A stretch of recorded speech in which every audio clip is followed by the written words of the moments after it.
diferente, né?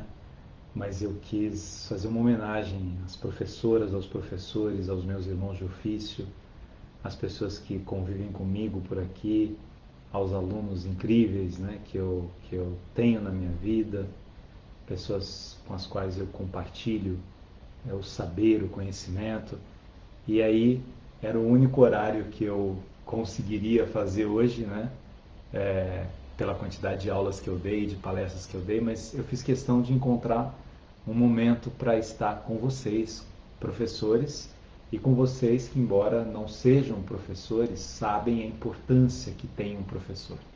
Sabe o que significa, né, para uma cidade, para um estado, para um país, um professor, o que significa para um ser humano, como é que a gente compartilha as nossas experiências, como é que a gente compartilha os nossos medos, as nossas imperfeições, as nossas ansiedades, as nossas angústias, mas a gente vai trilhando um caminho para que a gente possa conhecer de fato com uma profundidade maior o ser humano.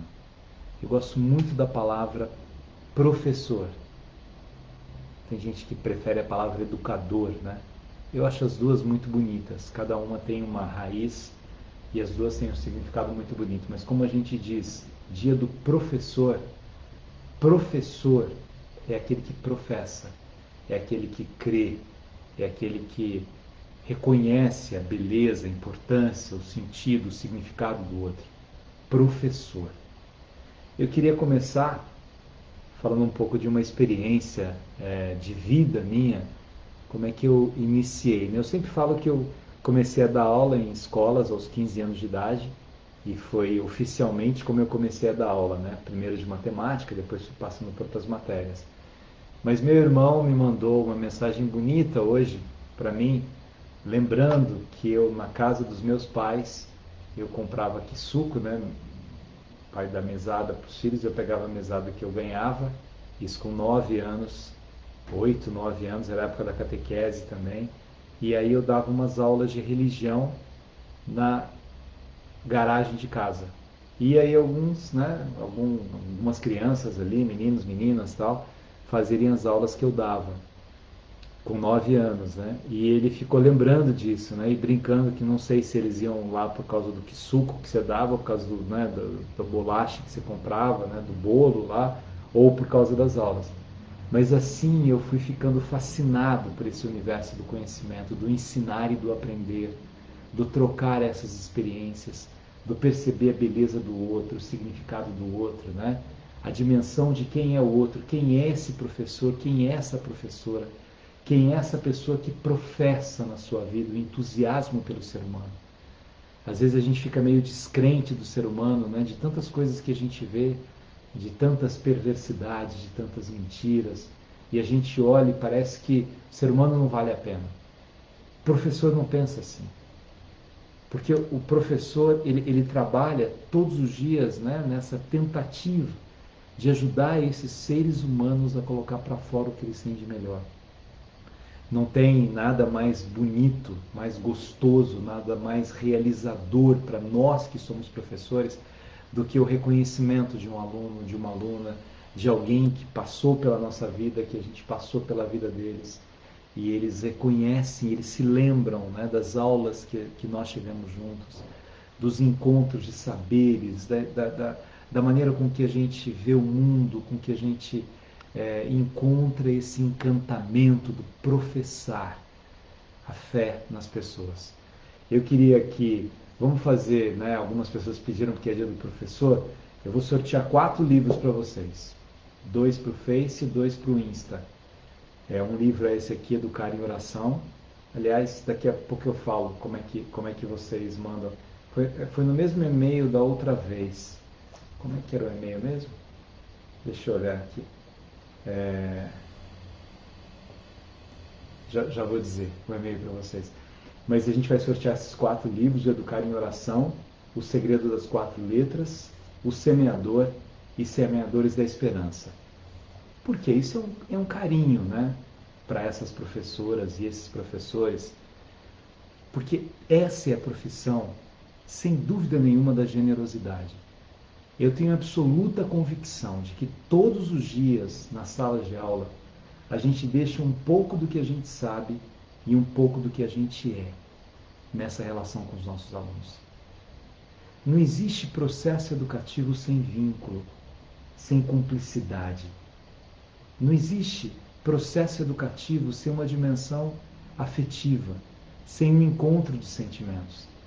Nós só somos educados e só educamos alguém quando a gente estabelece uma relação de ponte com essa pessoa. Em qualquer universo, no mundo empresarial, no mundo organizacional, nas relações de amor, para que você eduque, seja educado, algum vínculo se estabeleceu. E o desenvolvimento desse vínculo se dá a partir desta crença do que nós fazemos nas salas de aula. Eu quero começar lendo para vocês aqui a primeira oração desse livro, que é um dos livros que a gente vai sortear, que chama Educar em Oração. É um livro antigo que eu fiz. Várias pessoas, né, pegaram a oração do amigo, a oração do professor e fizeram vídeos, né, e eu me senti muito honrado com isso também. É fácil de achar na internet, mas diz essa oração: Senhor, Tu me conheces, sabes onde nasci, sabes de onde venho, sabes quem sou. Conheces minha profissão, sou professor. Desde criança tinha em mim um imenso desejo de ensinar. Queria partilhar vida, sonhos, queria brincar de reger. A todos ensinava, Senhor. Criava e recriava histórias para senti-las melhor, para reparti-las com quem as quisesse ouvir. Eu era um professor. Fui crescendo e percebi quanto o sonho era real. Queria ensinar mesmo. Estudei e concluí o curso universitário. Hoje, sou de fato um professor, com diploma, certificado e emprego. Hoje não são bonecos que me ouvem, são crianças. Dependem tanto de mim, do meu jeito, do meu toque, do meu olhar. São crianças ávidas por aprender e por ensinar. Cada uma tem um nome, uma história. Cada uma tem um ou mais medos, traumas, sonhos. Todas elas crianças queridas sonham e eu, Senhor, sou um gerenciador de sonhos, sou um professor. Respeito todas as profissões, cada uma tem seu valor, sua formosura, mas todas elas nascem da minha. Ninguém é médico, advogado, dentista, doutor, sem antes passar pelo carinho, pela atenção, pelo amor de um professor. Obrigado, Senhor. Escolhi a profissão certa, escolhi a linda missão de partilhar. Partilho sonhos, partilho medos, tenho meus problemas, sofro, choro, desiludo-me. Nem sempre dá certo o que programei. Erro muito, aprendo errando também. Mas de uma coisa estou certo, sou inteiro. Inteiro nas lágrimas e no sorriso.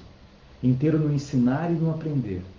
Sei que meus alunos precisam de mim e eu preciso deles. E por isso somos tão especiais. E nessa nobre missão de educar, nossa humanidade se enriquece ainda mais. Sou professor, com muito orgulho, com muita humildade, com muito amor. Sou professor. Amém. Como é legal, minha gente, quando a gente consegue encontrar o lugar da gente no mundo. Aliás, em qualquer profissão. Quando você se vê naquele espaço, quando você se enxerga no palco em que você está, qualquer que seja a sua profissão, quando você pensa assim, aqui é o meu lugar, é exatamente aqui que eu gostaria de estar, nessa empresa, nessa companhia, nessa repartição, nesse espaço, nesse hospital, nesse canteiro de obras, nessa cozinha, não importa. Mas quando eu olho para essa construção da minha vida, por esse talhar, por esse lapidar de quem eu sou, e eu falo, é aqui que eu gostaria de estar. Isso vale para as histórias de amor também, né? É muito ruim a gente voltar para casa e ficar pensando, poxa, queria estar em qualquer lugar menos na minha casa. Isso é uma tristeza imensa, né? É bom querer voltar para casa. Como é bom eu chegar na escola e perceber o que eu posso fazer nessa sala de aula. Hoje alguns alunos, né, hoje eu dei aula e os alunos cumprimentaram, mas os alunos de ontem que eu havia brincado com eles, mandaram mensagens, né, carinhosas, brincalhonas. Eu acredito muito no humor, né? O humor, ele é uma prova de inteligência. Você não precisa ter medo do humor, desde que você não faça do humor uma forma de humilhar as pessoas. Mas a autoironia, a brincadeira que você faz com você mesmo, né? Tudo isso vai fazendo com que a gente construa pontes na relação com os outros.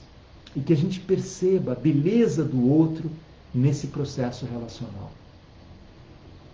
O que a gente ensina nos nossos dias? Eu acho que... o e-mail, desculpa. O e-mail é entregador de sentimentos. É o mesmo e-mail que foi do outro sorteio. E a gente vai sortear no final. Mas a gente se pergunta o seguinte, né? O que eu tenho que ensinar hoje para quem é professor aqui?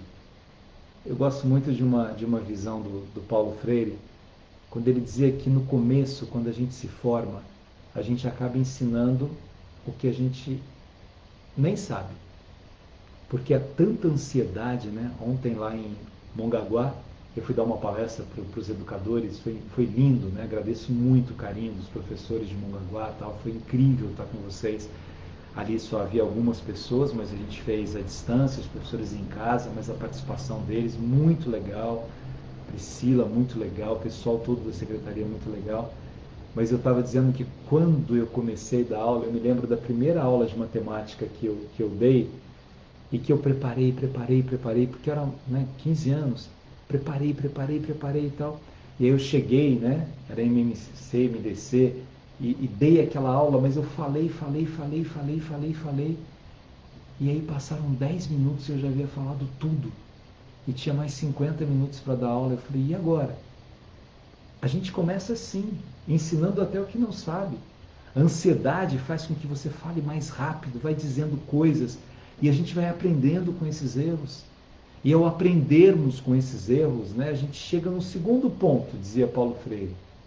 Aí eu começo a ensinar o que eu decorei, que eu já sei. E aí eu melhoro um pouco, eu fico mais tranquilo. Mas chega um momento, dizia ele, em que eu vou ensinar o essencial.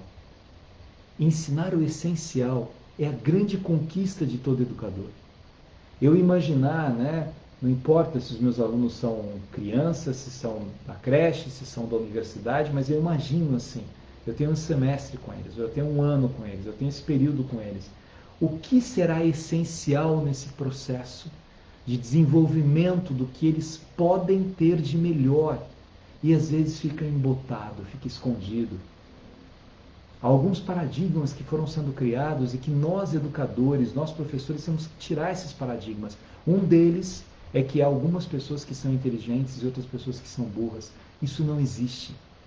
Existem pessoas que têm oportunidade de desenvolver a inteligência e pessoas que têm um bloqueio no seu processo de desenvolvimento da própria inteligência. Isso em qualquer fase da vida. Eu posso trabalhar num lugar e que de repente eu sinto que as pessoas não me valorizam, eu tenho medo das pessoas e o meu medo me paralisa. E eu poderia dizer tantas coisas ali, e de repente eu sei o que estão me perguntando, eu me preparei para aquilo, mas eu fico bloqueado. Há um bloqueio em mim por causa daquilo que acontece desta relação das pessoas que me oprimem de alguma maneira. Eu estou oprimido ali. E quando eu estou oprimido, eu não consigo me desenvolver. Mas não existe ninguém burro. Existem condições, existem possibilidades de desenvolvimento de quem a gente é. E nós temos que fazer isso. Falava ontem sobre a educação dos sentimentos. Talvez este seja o tema mais importante hoje do processo educativo. Numa época em que a gente vê, né, um crescente suicídio de adolescentes, de jovens, que a gente vê problemas imensos de depressão, de ansiedade, problemas imensos, né, nós nos desmoronamos de apequenamento de quem nós somos. De repente, quando a gente pensa nos sentimentos, como é que eu educo esses sentimentos para que as pessoas consigam compreender os momentos de adversidade que passarão nas suas próprias vidas? A gente vai passar por muitas adversidades. E como é que nós nos educamos para essas adversidades? Para que a gente não desista, para que a gente não faça igual aquela criança, né? Que fica meio bravinho, pega a bola e fala assim, a bola é minha, não quero mais jogar, e vou embora. Não, eu não posso ir embora da vida. Eu não posso ir embora nem da vida das pessoas. Professor. Eu já contei muitas vezes isso, mas ela faleceu faz pouco tempo. Faleceu nesse período da pandemia. Foi uma das professoras que mais marcou a minha vida. Aliás, duas professoras morreram nesse período, né? Mas a que mais marcou na minha infância, adolescência, era uma professora que chamava Helena Porto de Barros Gomes. Eu gosto de contar essa história porque eu sinto que ali nasceu em mim esse fascínio, essa vontade de ser professor. Eu lembro da primeira aula dela, da professora Helena Porto de Barros Gomes, né? Quando ela disse o nome, explicou que gostaria de ser tratada pelo nome inteiro, Helena Porto de Barros Gomes, e explicou a razão. Ela disse assim: olha, eu já era uma mulher famosa aqui em Cachoeira Paulista. Cachoeira Paulista é a cidade em que eu nasci, uma cidade pequena, todo mundo conhece todo mundo, né? Eu era famosa aqui em Cachoeira Paulista e quando me casei com o cirurgião dentista Paulo de Barros Gomes. E as pessoas me conhecem como professora Helena Porto. E invariavelmente, quando eu estou com meu marido, e as pessoas me falam: como vai, professora Helena Porto? E eu resolvi colocar o nome dele, Barros Gomes. E eu queria que ele também ficasse feliz. Ele não diz nada, mas eu queria que vocês se acostumassem a me chamar pelo nome inteiro, Helena Porto de Barros Gomes. Vocês imaginam a gente, segundo ano primário, né, Fundamental 1, professora Helena Porto de Barros Gomes, eu estou com uma dúvida aqui. Professora Helena Porto de Barros Gomes, a senhora disse que professora Helena Porto de Barros Gomes, mas o que ela tinha de especial? Toda sexta-feira ela contava alguma história para a gente, ou lia uma história. Ou ela abria um livro, ia lendo uma história, né? Monteiro Lobato, Ruth Rocha, Machado de Assis ainda não, foi mais tarde, no asilo que eu comecei a ler Machado de Assis, mas ou ia contando uma história. No momento mais legal da história, ela ou parava de contar ou fechava o livro e dizia assim: na segunda-feira, a professora Helena Porto de Barros Gomes termina a história. E a gente ficava enlouquecido, porque não tinha internet na época, não tinha lugares para pesquisar os livros que ela lia para a gente, e a gente passava o final de semana tentando adivinhar o final daquela história. E a gente se encontrava, né? Falando: o que acontece? O que acontece? E aí, segunda-feira, a professora Helena Porto de Barros Gomes terminava a história. Isso para mim foi talvez um dos elementos mais fundamentais para que eu percebesse o que é o saber junto com o sabor. Como é que aquela curiosidade fremente, aquela vontade de que a aula continuasse. E às sextas-feiras, quando ela contava a história, a gente podia sentar no chão. Eu me lembro que eu não fiquei de recuperação no segundo ano, nem no terceiro ano, né? E eu ia na recuperação, porque mesmo na recuperação tinha um dia que ela contava a história, que era sexta-feira. Aí eu ia na segunda, pegava um pedacinho da história e falava: agora você vai embora que você não está em recuperação. Mas nós íamos mesmo no dia que não era necessário ir. A professora Helena Porto de Barros Gomes não tinha nem faculdade, tinha um antigo magistério.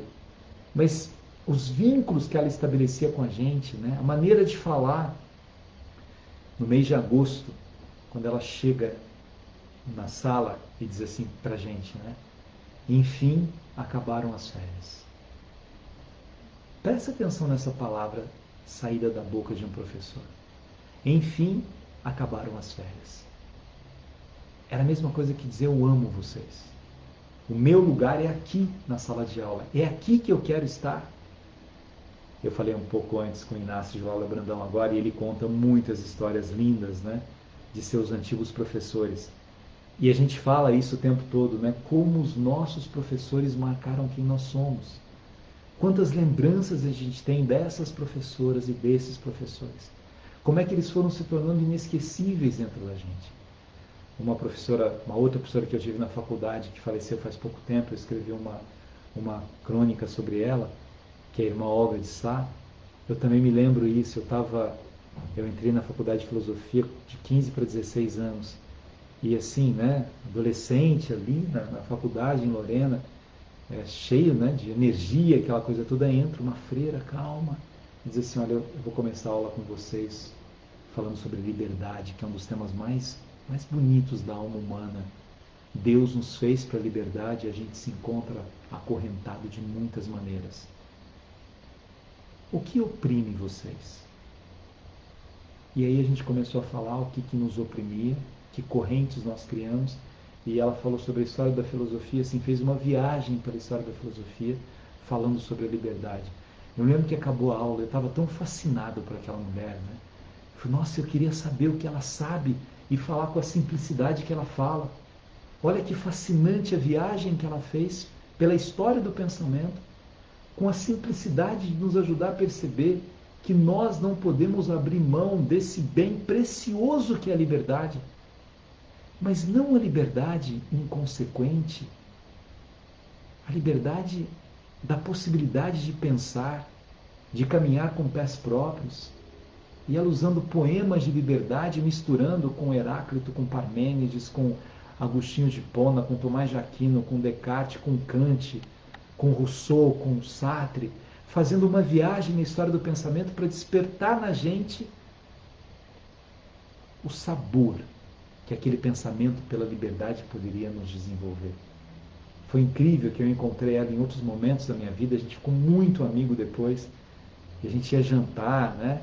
E foi passando o tempo, eu virei secretário, e ela sempre me acompanhando, né? E eu pedindo a opinião dela, ela falou, imagina, Gabriel, quem sou eu? Eu falei, você é minha mestra de sempre, por essa cultura, por essa leveza. Ela tinha 2 doutorados, um dos doutorados dela era em Clarice Lispector, sobre a escritura de Clarice Lispector, a Paixão segundo o GH. E eu achava tão lindo a maneira com que ela pegava a literatura e dissecava no sentido mais belo da palavra, explicando, né, os processos de conhecimento que se desenvolvem. Eu poderia falar de vários outros professores incríveis que marcaram a minha vida, né? De pessoas que... Eu lembro de uma outra grande escritora falecida, chamada Ruth Guimarães. Ela não foi minha professora, ela era professora, mas não foi minha professora. Mas eu saía da aula e eu ia para uma chácara, lá em Cachoeira, onde ela morava. E ela escrevia os livros dela numa máquina, né, embaixo de uma árvore. E gostava, ela sabia grego, latim, e ela conhecia profundamente de filosofia. Eu ia para conversar de filosofia e ela tinha uma densidade tão grande naquilo que ela dizia, e de repente vinha um vizinho dela, comadre, e aí ela falava que estava com dor nas cadeiras, que ia chover. Ela tinha uma singularidade, né, própria do caipira. Aliás, ela tem uma obra de como é que o caipira concebe o demônio, como é que o caipira vê o demônio. Ela tem uma obra sobre Pedro Malazarte, ela tem um livro, né, que chama Água Funda, que era um dos livros preferidos de Guimarães Rosa. E eu tive a oportunidade de conviver com essa mulher ali, levando os meus textos para ela. Aí ela dizia para mim, né, eu me lembro assim, por que você coloca palavras tão difíceis nos seus livros? Quando eu escrevi o Mulheres que Venceram o Preconceito, né? Eu falei, porque eu acho que eu sou muito jovem para as pessoas me respeitarem, eu vou pesquisando as palavras assim, vai eliminando um pouco esses medos que você tem e cultiva a simplicidade. Os grandes autores, eles foram melhorando quando eles conseguiram construir a sua simplicidade. Quando eles foram bebendo nessa simplicidade, aproveitando essa simplicidade. Mestres que a gente vai encontrando. Eu sei que vocês que estão acompanhando aqui, vocês também têm muitas histórias lindas de professoras, professores que vocês tiveram, que marcaram a sua vida de alguma maneira, né? Da mesma maneira, as pessoas estão perguntando aqui o e-mail, cadê o pessoal da produção aí? Qual é o e-mail mesmo? Eu acho que... Cadê meu amigo Júlio?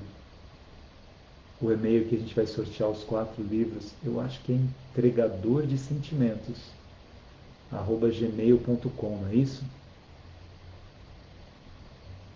Você está por aí, Júlio? Daqui a pouco eu falo o e-mail para vocês e a gente vai sortear esses 4 livros. Mas vocês não tiveram histórias lindas, né, de professoras, professores que marcaram a vida de vocês e que deram um sentido, né, às pessoas que vocês são, como vocês são. E é legal isso. Eu fico tão feliz quando um ex-aluno, né, é entregador de sentimentos @gmail.com. Entregador de sentimentos @gmail.com. Esse é o e-mail. Só para professor. Sejam verdadeiros. Então você manda lá uma mensagem assim, porque eu gosto de ser professor, e a gente faz um sorteio então desses 4 livros aqui em homenagem a vocês que são educadoras, educadores, né, que fazem esse trabalho tão lindo. Eu sei que tem muitas professoras e professores aqui de lugares diferentes do Brasil. Quem é professor, fala para mim da região que você é. Fala, eu sou professora de, ou eu sou professor de tal lugar.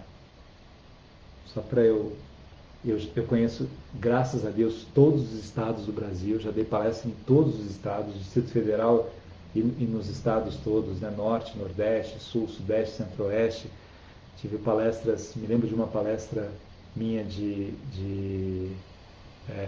em Manaus, que tinham 10 mil professores, e eu vi assim, pessoas dizendo, olha, a Karine é professora de Diadema, a Cássia, obrigado Cássia, a Seixo, eu sou professora da Alma, a Elo disse que não exerce o nome do livro, a Viviane é professora de Mongaguá, onde eu tive ontem, a Jaque é professora de João Pessoa, a Chile de Aracaju, olha aí, a Juíza, sou professora de São Luís do Maranhão, a Claudinha, sou professora de Campinas, Elma, de Divinópolis, Minas Gerais, a Vanúzia, ixi, agora está muito rápido, de Aliança, Pernambuco, São Miguel dos Campos, Alagoas, São José do Rio Pardo, deixa eu ver o povo do Face aqui, a Irani, professora de ensino fundamental, a Ana Maria, sou professora de Blumenau, aposentada, Mali, professora de Adriana, sou professora de Teresina, Marta de Campinas, Cássia de Santo André, que legal, a Elaine de Fortaleza. Eu vou ler mais uma oração aqui para vocês, já que algumas pessoas falaram que eu sou professor aposentado ou professora aposentada. A segunda oração é uma homenagem àqueles que já se aposentaram. O tempo passa. Hoje olho para o espelho e vejo marcas em minha face. Já não sou a mesma menina daquele primeiro dia de aula. Quanta saudade. Lembro como se fosse hoje, aquele ginásio. Parecia que entrava em um convento tão grande, tão silencioso. Cheguei sozinha antes da hora. Estava muito ansiosa, um delicado coque no cabelo, um vestidinho cuja cor já não me lembro, só lembro que estava todo engomado. Sozinha tive medo. Confesso que tive medo. Aos poucos eles foram chegando. Eram tão comportados, chegavam com um brilho nos olhos. Era o primeiro dia de aula. Todos com os cabelos penteados. Uma simplicidade que me fascinava. E eram meus alunos. O primeiro bom dia, meu nome, a data no lado esquerdo do quadro negro, o livro de chamada, e cada um com orgulho respondia, presente. A cada nome um novo olhar se enchia de emoção, e era eu, tão menina, regendo aquela linda orquestra. Parece que foi ontem. Passou tudo tão rápido. Foram tantas turmas, tantos alunos, tantas lágrimas que correram a cada homenagem que me faziam. E eles foram crescendo, agradecendo as lições ensinadas, aprendidas. Ora, eu é que aprendi. Eu é que ganhei, eu é que vivi. Hoje estou aqui, Senhor, embalada por estes pensamentos. Estou aqui em oração. Não tenho como fazer o tempo voltar, mas sei que ainda posso ensinar. Ensino todos os dias a tantas pessoas, ensino a mim mesma. Não tem jeito. Nasci para ensinar e vou cumprir meu ofício até o último dia. Não sou a mesma menina, mas ainda me sinto bela. Tenho a beleza dos meus 80 anos. Cada pequena ruga é uma pequena parte da minha história. As lembranças, as memórias de tantas estripulias povoam minha cabeça. Os problemas que tive, ora, não foram importantes. O tempo já fez sua parte e tudo apagou. As alegrias, essas permaneceram e estão em mim, dão-me vida, fazem-me continuar. Eu tenho muito ainda a fazer antes de me encontrar contigo, mas já estás comigo, sempre estiveste. Não sei se era eu ou se era tu, Senhor, que ensinavas. Acho que eu era apenas um instrumento para que cada alma fosse tocada pelo teu amor. Cresceram todos os alunos, alguns não foram tão felizes, sofreram, não perceberam a própria essência. Outros se fizeram luz, iluminaram, iluminam. e há um pouco de mim em cada um deles. Disso estou certa. E há tanto de ti em todos eles, e por isso são felizes. O tempo passa, e é bom que seja assim. A cada idade, a cada momento, sua formosura, sua beleza. E estou aqui, ainda inteira, cheia de vida e de esperança, cheia de amor, mais madura, mais próxima de ti e de mim. Obrigada, Senhor, e até a próxima oração. Amém. Nossa homenagem, né, a essas mulheres e homens que passaram pelas salas de aulas e que se aposentaram, que deram a sua contribuição e que hoje contribuem de uma outra maneira com a sociedade também, mas que fizeram e fazem parte de quem nós somos, né? É muito bonito, minha gente, quando a gente reflete sobre o existir humano e a gente pensa com serenidade nas coisas que nos fazem mal e nas coisas que nos fazem bem, nos sentimentos que nos elevam e nos sentimentos que nos diminuem. E quando a gente vai percebendo que no existir humano a gente pode fazer a diferença na vida das pessoas. E não há elevação maior do que essa generosidade, do que essa entrega ao outro, do que essa compreensão da importância do outro na vida da gente. Não há beleza maior do que você se sentir alguém que transforma a sua vida para transformar outras vidas, que se percebe útil para aquelas outras pessoas. A generosidade é um amor em ação. Né? Estou perguntando dos livros, deixa eu ver aqui se nós já temos os sorteados. Espera aí. Ó, não, ainda não. Vamos sortear agora. Olha aqui a produção. Então o e-mail é entregadordesentimentos@gmail.com. entregadordesentimentos@gmail.com. Essas duas orações eu li desse livro, Educar em Oração. Tem várias outras aqui, tem oração do pai, oração da mãe, oração do amigo, oração do conhecimento, oração da formatura, da escola, oração do medo de aprender. Eu vou ler essa, eu gosto muito dessa oração aqui. Posso ler mais uma oração para vocês? Tudo bem? Senhor, no silêncio desta conversa, quero te revelar algo que sei que já sabes. Tenho medo, Senhor. Não sei por que me sinto envergonhado de não aprender. Tenho tantas dúvidas. Muitas vezes fico a ouvir o que dizem os professores e parece que não tenho inteligência suficiente para acompanhá-los. E fico triste e me sinto diminuído. Desde criança tenho medo de não aprender. Não sei se eu me comparava aos meus amigos que sabiam mais do que eu. Não sei se eram meus pais que esperavam mais do que eu podia dar. Não sei se era coisa minha mesmo. Só sei que é triste a sensação do não saber. E ainda pior, a do não conseguir aprender. Parece que é um véu que cobre minha inteligência e que me impede o saber. Sei que meus pais esperam muito de mim, sei que meus professores também torcem para que eu consiga vencer os obstáculos, mas a cada avaliação vem um medo imenso de não dar certo. Além de tantos outros que me habitam, medo do vestibular, medo da faculdade, medo de que um dia, quando estiver trabalhando, eu não corresponda ao que as pessoas esperam de mim. Acho que meu grande problema é essa carência que faz com que eu não queira decepcionar ninguém. Tenho medo de que descubram que nada sei e de que por isso não gostem mais de mim ou não me acolham. Sei que as pessoas gostam dos vencedores e acho que não nasci para vencer. Se tivesse nascido para vencer, seria mais inteligente, mais rápido, saberia mais das coisas, mas não é isso que sinto. Muitas vezes noto que pessoas que estão ao meu lado têm pena de mim. Isso me dá ainda mais tristeza. Parece que descobriram que pouco falo para que não percebam quanto sou ignorante. E quando vejo amigos meus falando e encantando, juro que me dá uma ponta de inveja. Por que será que não recebi os mesmos talentos? Por que será que não nasci com esse dom de falar e de escrever e de ser rápido na solução dos problemas? Por que será que sou diferente dos outros?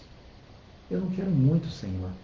Não sonho em ser um novo Einstein, ou Mozart, ou Fernando Pessoa, ou Alexandre o Grande. Não sonho em ser um gigante que a história venha a imortalizar. Sonho em ser eu mesmo, apenas um pouco melhor. apenas um pouco mais seguro de que no meu rincão eu possa ser feliz e fazer feliz o outro. Sei que ninguém dá o que não tem e preciso deixar brotar em mim essa semente do conhecimento para que eu possa, ao me livrar da ignorância, ajudar mais as outras pessoas. Hoje sinto que não consigo ajudar ninguém porque tenho medo. Medo de dizer alguma coisa errada, medo de ser mal compreendido, medo de não ser ouvido. O que teria a dizer quem sabe tão pouco? Quando recebo minhas notas, sinto uma angústia enorme e o pior é ter de responder aos meus colegas, é ter de dizer quanto tirei, é ter de tornar público o meu fracasso, a minha ignorância. E quando chego em casa, às vezes minto para que não tenham pena de mim aqueles que me trouxeram ao mundo. Sei que sabem que eu pouco sei, mas nos enganamos mutuamente e isso não é correto, nem me faz bem. Senhor, eu quero mudar, eu quero que me ajudes a encontrar em mim razões para acreditar. Eu não posso ser tão limitado, ninguém é tão limitado que nada aprenda. Deve haver alguma força em mim que me conduza para fora e que me ajude a ser alguém.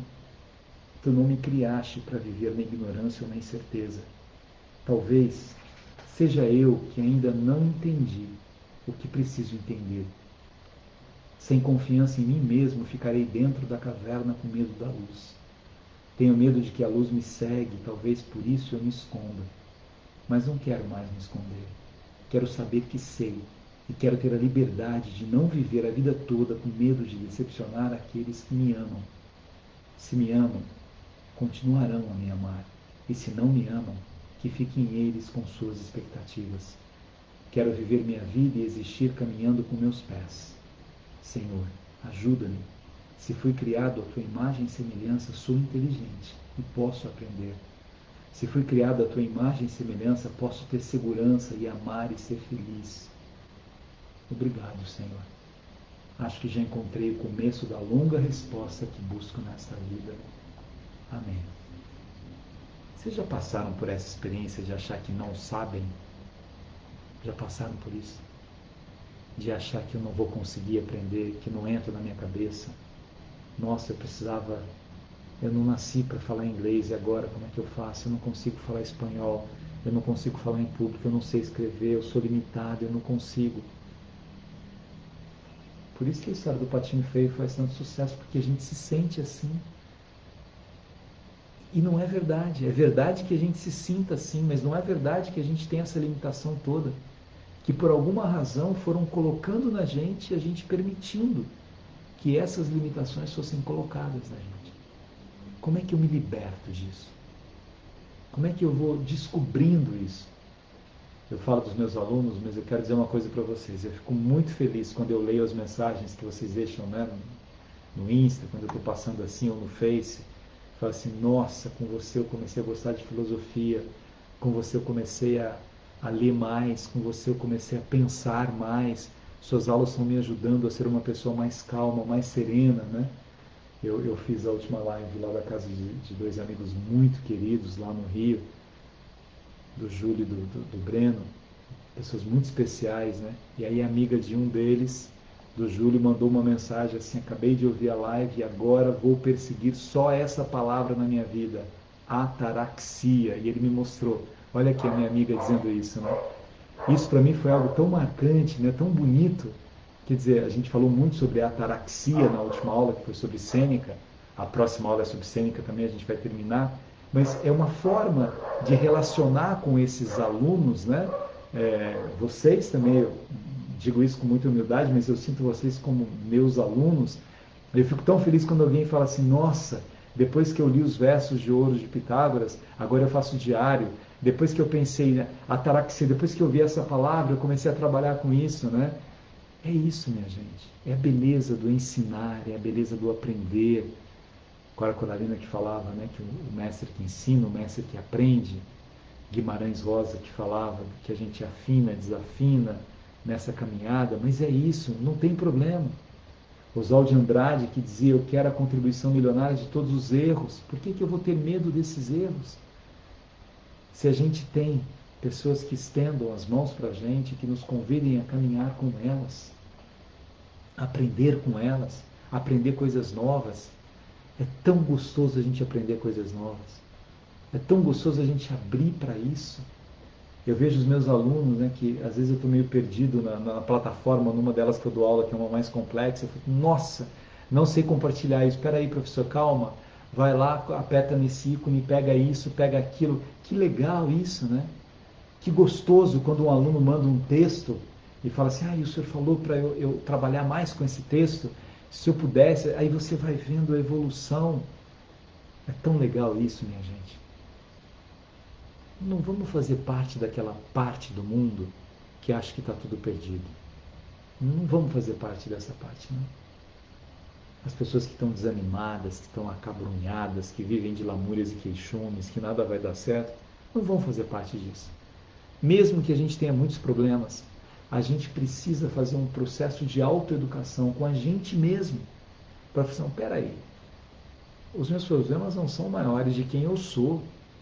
Eu vou enfrentar esses problemas que hoje parecem grandiosos, mas que com o tempo vão ficar pequenos.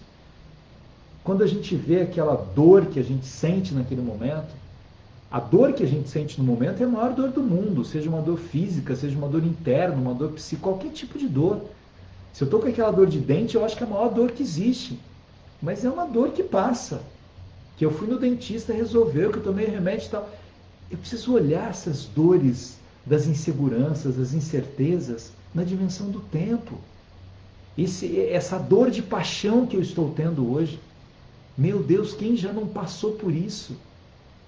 Quem já não se arrebentou consigo mesmo, já não chorou de amor, já achou que o mundo ia acabar porque a pessoa que você ama te trocou por uma outra pessoa? Aí passa um tempo, você fala assim, nossa, quando você encontra aquela pessoa depois, você fala assim, meu Deus, eu estava louco? O que aconteceu comigo? Não é possível que eu enlouqueci por causa dessa pessoa. Mas naquele momento eu enlouqueci. Aí quando eu olho o tempo, na perspectiva do tempo, aquilo não foi tão significativo na minha vida. E eu sobrevivi. Por isso que eu digo, a gente precisa fazer um pacto, né, de esperança. Um pacto, já que estamos falando de educação, de pessoas que creem, que professam, professores que acreditam. Eu preciso olhar para mim e falar assim, de que parte do mundo eu quero fazer parte? Eu não quero fazer parte do mundo que vive, essas palavras são poéticas, mas elas são duras, né? De lamúrias e queixumes, reclamando o tempo todo. Eu preciso fazer parte da parte do mundo que vibra, que tem entusiasmo. A palavra entusiasmo significa cheio de Deus. Eu tenho uma amiga minha que é uma escritora que eu amo muito, que eu tenho muito respeito por ela, muita admiração, e ela está perdendo a visão. Vocês imaginem o que é para um escritor perder a visão, né? A tristeza que é isso, não consegue ler mais livros e, enfim, não tem o que fazer, e ela tem uma lente muito grande, né, no computador ampliado, tal, mesmo assim ela não consegue mais ler. E é muito duro isso, né? Ela passou a vida lendo e escrevendo. Mas eu queria dizer palavras, né, para ela de consolo, tal, mas ela me disse coisas tão lindas, né? Da alegria que ela tem de estar viva, do brincar com os cachorros dela, com os 2 cachorros que ela tem, do comer, do conversar com amigos, do falar. É tão bonito assim você ver uma pessoa que passa por uma dificuldade que de repente você fala assim, meu Deus, se tivesse acontecendo comigo eu não teria condições. Não, você tem condições se você fizer um pacto com a vida. Se você tiver um contrato com a vida. Cecília Meirelles uma vez disse isso quando o seu marido se matou. Ela que já teve uma vida toda, né, dorida, toda difícil, que perdeu o pai antes de nascer, a mãe logo depois que ela nasce, uma série assim de mortes na sua história, dificuldades na sua vida. Aí ela, mãe de 3 filhas, 3 Marias, o marido se mata.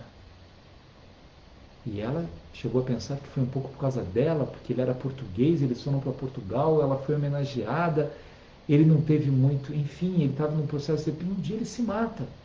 E ela escreve uma linda carta para os seus amigos portugueses, dizendo da dor que ela estava sentindo, da tristeza que ela ter perdido, né, o seu amor, o seu marido, o pai das suas filhas, mas que ela ia em frente. Porque ela fez um pacto com a vida, ela assinou um contrato com a vida e ela não iria rasgar esse contrato, mesmo diante dessa dor tão dilacerante que é a dor de perder um marido que se matou. É claro que é uma dor dilacerante, como é dilacerante a dor de uma mãe que perde um filho, arrumar o quarto do filho que já morreu. Olha que poética linda e que dor ao mesmo tempo. A mãe que enterra o filho e volta para casa e tem que arrumar o quarto do seu filho. Sim, mas por maior que seja aquela dor, você assinou um contrato com a vida, você professa. Por isso eu gostei de algumas pessoas que não são professores que estão aqui, falar, eu me sinto um professor. Do meu jeito, eu educo as pessoas e eu educo a mim mesmo. Esse é um processo de autoeducação, de vida interior, que eu tenho que olhar para mim mesmo e falar, eu não vou desistir. Tá difícil, tá doendo, tá complicado o que eu estou sentindo. Qualquer que seja o problema que eu esteja vivendo. Tá duro isso, mas eu fiz um contrato com a vida. Essa é a palavra que eu queria que nós, professores, hoje, meditássemos sobre ela, que vocês que não são professores, mas que tiveram professores, que façam um contrato com a vida. De verdade, dizendo assim, olha, eu vou passar por diversidades, eu sei que eu vou tropeçar em pedras, que eu vou ter muito... Enfim, cada um sabe o calvário que já viveu. Cada um sabe, né? Eu contei histórias lindas de professores aqui que eu tive na minha vida, que me marcaram, mas eu poderia ficar horas dizendo só das dores que eu já vivi na vida. De irmãos que morreram, de pai, de mãe, de dores na família, de dificuldades, de portas que se fecharam, né? De coisas que não deram certo. Estava conversando com um amigo esses dias, ele falou assim, nossa, Xalita, você é vitorioso, cara, tudo dá certo. Eu falei, se soubesse a quantidade de coisas que eu tentei fazer que não deu certo na minha vida, a quantidade de portas que já se fecharam, mas e aí, o que eu faço? Fechou a porta e eu fico lá chorando? Eu gosto quando a Lígia brinca com o poema do Drummond, né? No meio do caminho havia uma pedra no meio do caminho. A Lígia diz, no meio da pedra sempre há um caminho. Eu posso encontrar um caminho no meio da pedra e aí eu vou adiante. Eu vou seguindo, sem medo desse caminhar. É isso, gente? Eu ia fazer meia hora de live, passei para 40 minutos, estamos em 50 minutos já, me animei aqui, porque eu estava cansado, mas eu falei assim, é tão legal, eu sei que tem tantos professores acompanhando aqui, e para mim é tão prazeroso, né, estar com vocês, conversar com vocês. Deixa eu ver quem ganhou. Olha, os 4 ganhadores. Depois, essas pessoas precisam mandar o endereço ou o e-mail lá, a produção manda para vocês. Marciano Renato Ribeiro, Júlia Lima, Luciana Melo Cavalcante e Cláudia Meireles. São os 4 ganhadores hoje desse sorteio aqui. O livro Educar em Oração, que tem essas orações que eu falei para vocês e outras. Um livro que chama O Segredo das 4 Letras, que são histórias para contar para crianças. O Semeador, que é uma peça de teatro sobre a história de 2 professores. E Semeadores da Esperança, que é um livro em homenagem aos professores. É de uma coleção que eu fiz, um é em homenagem aos pais, outros professores, o outro aos alunos e outro aos diretores de escola. Né? Os diretores também são professores. É isso, minha gente. É muito bom poder... Eu sou muito grato mesmo a, a essa profissão, essas 2 profissões que marcam a minha vida. Né? Eu tenho ocupações na minha vida, mas eu me sinto 2 coisas profundamente, assim, escritor e professor. Para mim, escrever significa crer mesmo na humanidade. Né? Uma das frases que eu coloquei hoje, coloquei 3 frases em homenagem aos professores, mas uma é: ser professor é a minha verdade. Aprendo e ensino como razão de existir. E assim escrevo, e escrevendo revelo a minha opção pela esperança. O dia que eu não tiver mais esperança, eu paro de escrever. Eu só escrevo porque eu tenho esperança que as pessoas, ao lerem aquilo que eu escrevo, tenham algum significado na vida delas, que eu possa ser ponte entre as pessoas, né? E a mesma coisa, o dia que eu não acreditar em aluno, em ser humano, por que eu vou entrar numa sala de aula? Então, eu acho que nós temos que ressignificar a nossa vida, né? Nós que somos educadores, e pensarmos na beleza do que a gente faz na vida, da beleza que a gente faz e da diferença que a gente faz na vida dos nossos alunos. Eu vou terminar aqui, como eu falei muita coisa minha, esse livro Educar em Oração tem a oração do servente de escola, que eu eu acho que merece todo o respeito do mundo. A oração da escola, do aluno especial, né? Do aluno apaixonado. Ah, não. Vou fazer mais uma desse livro mesmo aqui. Já que a gente falou de paixão. Senhor, hoje eu estou triste. Meu coração dói comprimindo o peito. Sinto-me tão pequeno, tão carente. Sinto-me desamparado. Chorar, já chorei tudo o que podia, mas há um buraco dentro de mim que teima em não fechar. E como isso me angustia. Tu sabes, Senhor, quanto estou apaixonado. Sabes o tamanho do meu desejo em estar com quem amo. E sabes também do sentimento de rejeição, de pequenez que toma conta de mim. E eu a cada dia peço para não me negar afeto, mas não consigo. São noites que passo em claro. Não sei se é imaginação ou sonho. Quando amanhece, não sei se dormi ou se fiquei a projetar imagens em minha cabeça. Mas acordo triste. Triste por saber que meu amor não me ama. E por mais que eu tente encontrar razões, não consigo. Só fico a me perguntar, por quê? Por que não? Já fiz de tudo. Primeiramente criei jogos de sedução, depois acabei revelando-me, chorando, disse tudo o que sentia. Falei do hoje, do amanhã, fiz planos para uma vida inteira juntos. E como resposta nada ouvi. Apenas um olhar de compreensão e um gesto como a dizer que com o tempo o sentimento passa. E aí me arrependi, briguei, me arrependi de novo, me desculpei, e de tentativa em tentativa fui tornando-me vazio, vazio de mim mesmo. Senhor, as pessoas me dizem que é assim mesmo, que o tempo será o meu grande aliado para que essa ferida seja cicatrizada. Mas ninguém sabe me dizer quanto tempo será necessário para que um dia eu acorde e abra a janela, contemple a luz do céu e me sinta feliz. Quero esquecer, Senhor, mas eu me sinto frágil. É tão triste o sentimento de rejeição. Quero esquecer, Senhor. Talvez este meu problema não seja tão grande para a humanidade. Há tantas pessoas que sofrem por coisas piores. Eu tenho tudo, tenho saúde, tenho juventude, tenho a vida toda pela frente. Mas hoje eu tenho que ser honesto.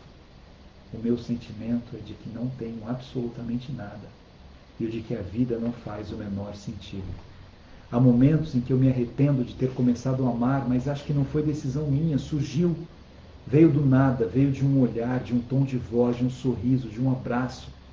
Veio de um encontro que num instante me fez sentir totalmente diferente. E um frio na barriga começou a me acompanhar e eu comecei a mudar a cada dia. Lutei para ficar mais bonito, para cuidar dos pequenos detalhes, para chamar atenção, parecendo estar natural. Lutei tanto para que minha presença fosse agradável, lutei tanto para que meu amor protegesse, envolvesse, acalentasse. E nada. Somente o silêncio de quem talvez tenha outro amor.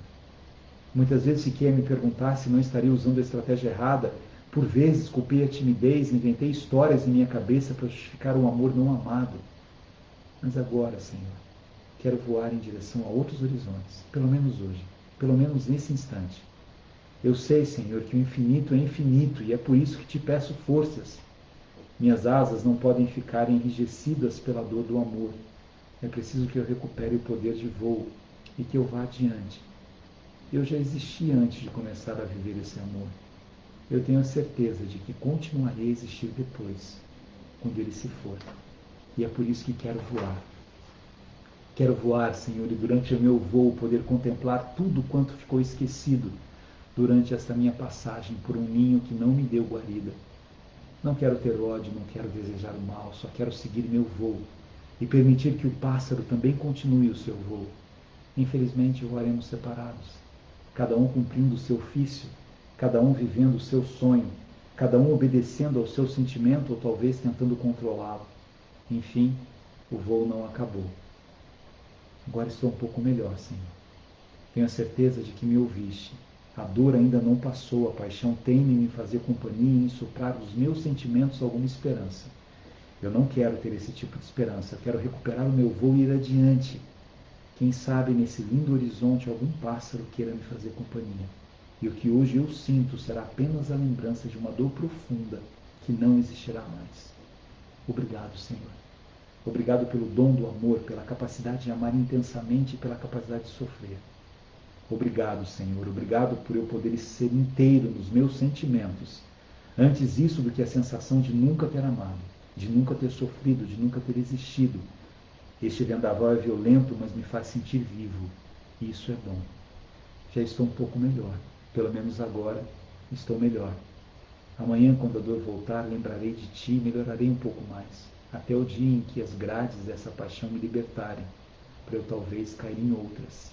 Mas quem sabe da próxima vez o encontro seja mais belo, e a flechada de Eros atinja os dois corações, e terei forças para esperar a dor passar e para ver o amor ressurgir. Amém. É isso, tem que acabar porque senão não salva no Insta. Obrigado, gente. Obrigado pela companhia. Feliz Dia dos Professores. Segunda-feira a gente se encontra aqui, continuando nosso curso de filosofia, falando sobre Sêneca. Beijo no coração de vocês. Lindo Dia dos Professores. Beijo.